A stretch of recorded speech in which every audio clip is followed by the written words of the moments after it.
শ্রীলঙ্কাকে উড়িয়ে জিতেও কেন ক্ষুব্ধ হারমানপ্রীত, জয়ের মাঝে অসন্তোষের কারণ কি?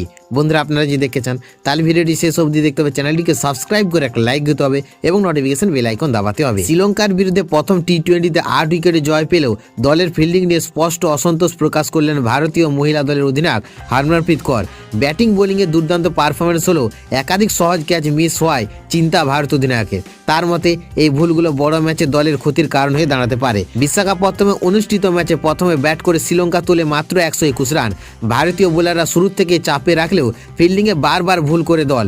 জবাবে স্মৃতি মান্ধানা, জেইমিমার রড্রিগেজের দায়িত্বশীল ইনিংসে সহজেই লক্ষ্য ছুঁয়ে ফেলে ভারত এবং সিরিজ 1-0 ব্যবধানে এগিয়ে যায়। ম্যাচ শেষে হারমানপ্রীত কৌর বলেন, ব্যাটে বলে পারফরমেন্সে তিনি খুশি হলেও ফিল্ডিং নিয়ে সন্তুষ্ট নন। তার কথায় এত অনুশীলনের পরও কেন ক্যাচ পড়ছে সেটা দলের জন্য বড় প্রশ্ন।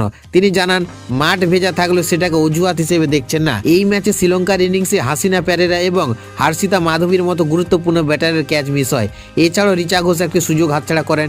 হারমানপ্রীতের মতে এসব পরিস্থিতিকে মানিয়ে নেওয়াই আসল চ্যালেঞ্জ। তিনি আরও জানান, দ্বিতীয় টি-20তে দল নতুন কৌশল নিয়ে নামবে। টস জিতলে প্রথমে ব্যাট করার দিকে ঝুঁকতে পারে ভারত। সিরিজের দ্বিতীয় ম্যাচটি অনুষ্ঠিত হবে 23শে ডিসেম্বর, যেখানে ফিল্ডিংয়ে উন্নতির লক্ষ্য নিয়ে মাঠে নামবে টিম ইন্ডিয়া।